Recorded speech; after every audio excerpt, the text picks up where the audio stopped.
आज की इस वीडियो में हम जानेंगे स्टॉक स्प्लिट के क्या पर्पस और क्या इफेक्ट्स होते हैं। तो सबसे पहले तो जान लेते हैं कि स्टॉक स्प्लिट है क्या। अगर स्टॉक स्प्लिट की बात की जाए तो ये एक ऐसी प्रैक्टिस है जिसमें कंपनी डिवाइड कर देती है अपने एग्जिस्टिंग शेयर्स को और मल्टीप्लाई करा देती है न्यू शेयर्स के साथ। मतलब कंपनी अपने पुराने शेयर्स को डिवाइड करती है और उसके बदले में कुछ न्यू शेयर्स जनरेट कर लेती है। इसे हम कहते हैं स्टॉक स्प्लिट। इसके बारे में हम आगे डिटेल में डिस्कस करते हैं। अगर बात की जाए कि कंपनी क्यों करती है स्टॉक स्प्लिट, क्यों अपने शेयर्स को डिवाइड करती है या क्यों उन पर मल्टीप्लायर लगाती है, तो कंपनी स्टॉक की लिक्विडिटी को बूस्ट देने के लिए, लिक्विडिटी को इंक्रीज करने के लिए स्टॉक स्प्लिट करती है। क्योंकि जितने ज्यादा शेयर्स होंगे, जितने तादाद में ज्यादा शेयर्स होंगे, लिक्विडिटी उतनी बढ़ जाएगी। और मजीद अगर बात करें तो कंपनी जो है स्टॉक स्प्लिट करके लिक्विडिटी इंक्रीज करती है और साथ ही साथ ट्रेडिंग प्राइस जो है स्टॉक की वो कम हो जाती है। जब ट्रेडिंग प्राइस कम हो जाएगी तो इन्वेस्टर्स जो हैं वो ज्यादा शेयर्स परचेज कर सकेंगे, क्योंकि नंबर ऑफ शेयर बढ़ने से ऑटोमेटिकली जो प्राइस है वो कम हो जाएगी। अब इसी बात को अगर हम एक एग्जांपल के थ्रू समझें तो लेट्स सपोज अब्बासी कॉरपोरेशंस एक कंपनी है जो कि इंटीरियर्स का बिजनेस करती है। कंपनी के हम एज्यूम कर लेते हैं जो टोटल नंबर ऑफ शेयर्स चल रहे हैं वो हैं 100,000 शेयर्स। लेकिन कंपनी चाहती है कि वो अपने शेयर्स के लिए स्टॉक स्प्लिट कर दे या अपने शेयर्स को स्प्लिट कर दे। मतलब यहाँ पर क्या हम कह सकते हैं कि वो अपने स्टॉक को या अपने शेयर्स को डिवाइड कर दे। किस पर डिवाइड करेगी उसको अब हम देख लेते हैं। लेट्स सपोज कि कंपनी ये कहती है कि एग्जिस्टिंग एक शेयर के लिए 2 नए शेयर बनेंगे। मतलब कि अगर ये 1 लाख शेयर्स हैं तो इसका मल्टीप्लायर आ जाएगा 2, क्योंकि यहाँ पर ये कहा जा रहा है 2 शेयर बनेंगे 1 शेयर के। या फिर ये से हमेशा 2 शेयर नहीं रहते, बल्कि प्रैक्टिस में जो प्रैक्टिकली स्टॉक स्प्लिट चलता है वो इन 2 रेशोज पे चलता है कि 2:1 या 3:1। मतलब 1 शेयर के या तो 3 शेयर बना दें या 1 शेयर के 2 शेयर बना दें। ये जो 2 रेशोज हैं ये प्रैक्टिकली बहुत ज्यादा यूज होती हैं।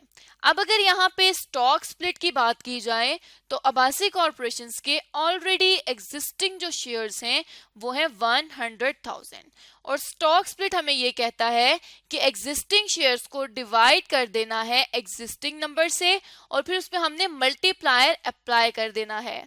तो यहाँ पे 1 शेयर के बदले 2 शेयर बन रहे हैं तो हम इसको 1 से डिवाइड कर देंगे और 2 से मल्टीप्लाई कर देंगे।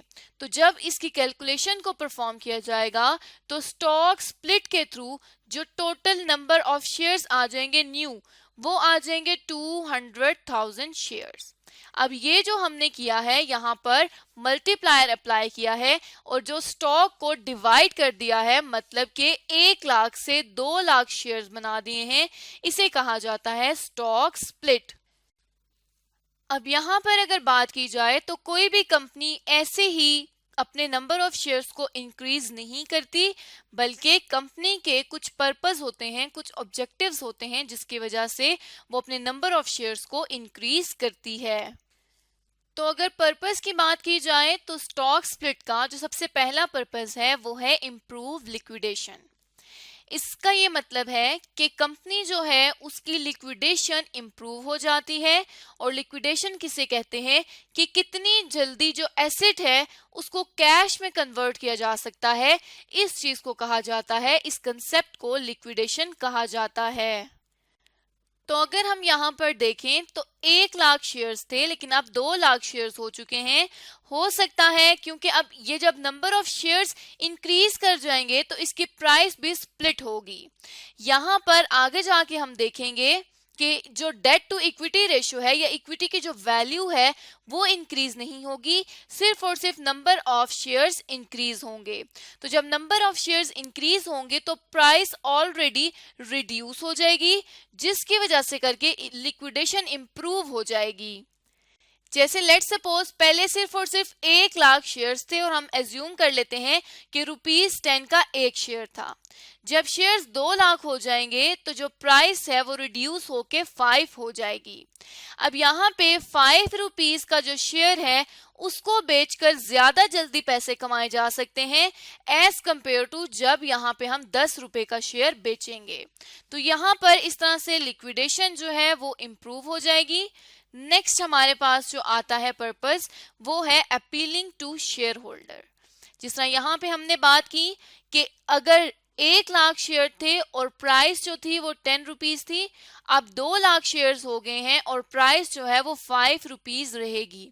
तो यहाँ पे अगर शेयर की प्राइस ₹5 होगी तो शेयर होल्डर इन्वेस्टमेंट के लिए ज्यादा आगे आएंगे, वो ज्यादा इन्वेस्टमेंट करेंगे कंपनी में, क्योंकि जहां पे उनको 10 रुपए का एक शेयर मिल रहा था अब 5 रुपए का एक शेयर मिलेगा। तो जहां वो 10,000 शेयर परचेज कर सकते थे अब वहां पर 20,000 शेयर परचेज कर सकते हैं।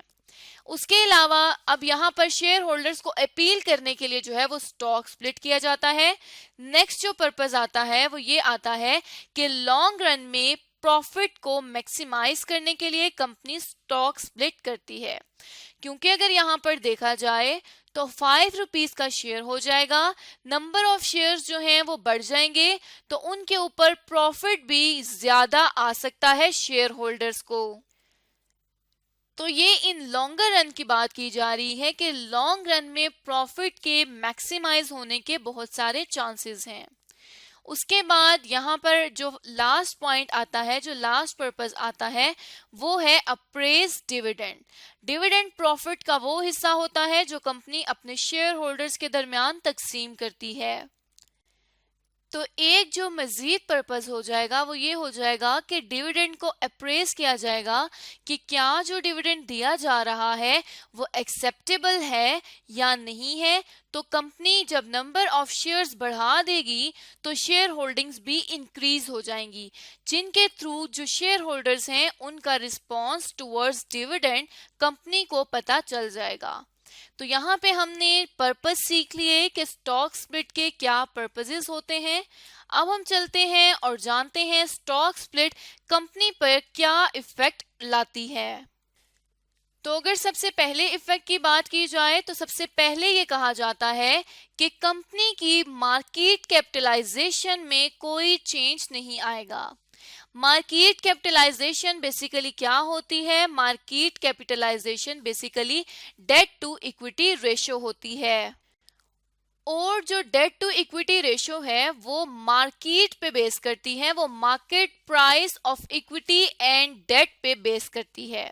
तो यहाँ पे स्टॉक स्प्लिट की वजह से पहला जो इफेक्ट होगा वो ये होगा कि मार्केट कैपिटलाइजेशन सेम रहेगी, मतलब स्टॉक को या शेयर्स को डिवाइड करने से मार्केट की कैपिटलाइजेशन पर डेट या इक्विटी की मार्केट प्राइस पर कोई भी चेंज नहीं आएगा। जिस तरह लेट्स सपोज कि हमने यहाँ पर बात की थी कि 100,000 शेयर्स हैं और एक शेयर जो है वो ₹10 का है। अभी यहाँ पर अगर हम देखें तो टोटल वैल्यू ऑफ इक्विटी जो आ जाएगी वो आ जाएगी 1 मिलियन रुपीस। अब यहाँ पर इस 1 मिलियन रुपीस में अगर 10 रुपए का एक शेयर है तो अगर हम यहाँ पर देखें तो अब जो शेयर्स हो चुके हैं वो हो चुके हैं 2 लाख शेयर्स। तो हमने क्या करना है कि अब यहाँ से प्राइस को कैलकुलेट किया जा सकता है। वो किस तरह से कि 1 मिलियन रुपीस जो है वो इक्विटी की वैल्यू है और 200,000 जो है वो इक्विटी के शेयर्स हैं। तो अगर हम देखें तो ₹5 पर शेयर मार्केट की प्राइस आ रही है। अब अगर इस पर शेयर को देखें और इस पर शेयर को हम मल्टीप्लाई कर दें 200,000 शेयर्स से, तो तब भी जो वैल्यू आ जाएगी वो आ जाएगी 1 मिलियन रुपीस। तो यहाँ पर अगर हम देखें तो जब 10 रुपए का शेयर था और 1 लाख शेयर थे, तब भी इक्विटी की वैल्यू 1 मिलियन रुपीस ही थी। और अभी जब हमने स्टॉक स्प्लिट किया, 200,000 शेयर्स कर दिए, तो शेयर प्राइस नई कैलकुलेट हो जाएगी और यहाँ पर जो मार्केट प्राइस पर शेयर है वो डाउन हो रही है। तो यहाँ अगर हम देखें, लेकिन इक्विटी की वैल्यू जो है वो चेंज नहीं हो रही। अब अगर हम एज्यूम करें, क्योंकि यहाँ पर इक्विटी की वैल्यू चेंज नहीं हो रही, तो ऑटोमेटिकली जब इक्विटी की वैल्यू सेम रहेगी तो डेट टू इक्विटी रेशो भी सेम रहेगी।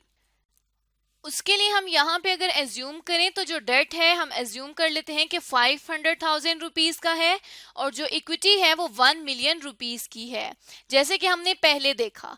तो यहाँ पर डेट टू इक्विटी रेशो आ जाएगी 0.50 या 50%। तो यहाँ इसका क्या मतलब है कि 50% डेट है और 50% ही इक्विटी भी है।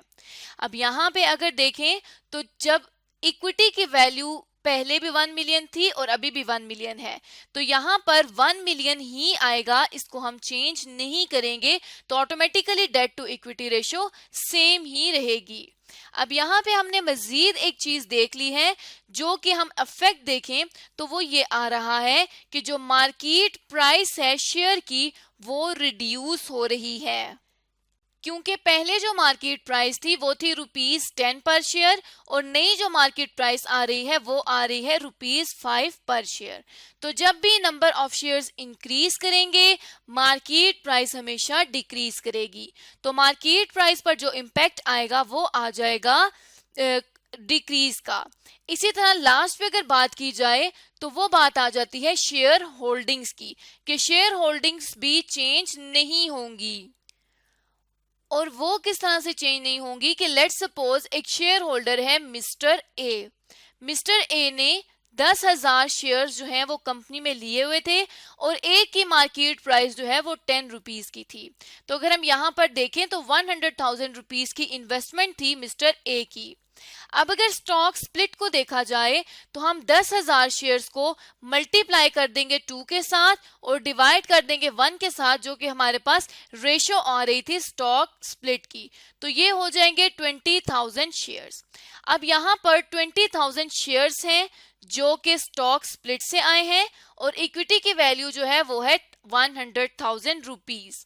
अब यहाँ पर 100,000 रुपीस को अगर हम 20,000 से डिवाइड कर दें तो ये फिर आ जाएगा ₹5। तो यहाँ शेयर होल्डिंग में कोई फर्क नहीं पड़ेगा, यहाँ पर भी 1 लाख रुपए की ही थी और बल्कि हम यहाँ पर इसको मल्टीप्लाई कर लेंगे 20,000 से तो ये मजीद फिर 1 लाख रुपए ही आ जाएगा। तो इससे हमें पता चला कि जो शेयर होल्डिंग्स है उस पर भी कोई असर नहीं होगा, क्योंकि debt to equity ratio same रहेगी। अगर शेयर होल्डिंग्स में फर्क आएगा तो वो सिर्फ उस सूरत में जब जो शेयर होल्डर होगा, जिसका मिस्टर ए है, वो कुछ एक्स्ट्रा शेयर्स परचेज कर ले, वरना इक्विटी की वैल्यू स्टॉक स्प्लिट से पहले और बाद में हमेशा सेम ही रहेगी। तो यहाँ तक हमने जान लिया कि स्टॉक स्प्लिट के क्या क्या इफेक्ट्स हो सकते हैं। तो आज की इस वीडियो में हमने जाना कि स्टॉक स्प्लिट क्या है, स्टॉक स्प्लिट के क्या पर्पस हैं, क्यों कंपनी स्टॉक्स को स्प्लिट करती हैं और उसके क्या इफेक्ट्स होते हैं कंपनी पर।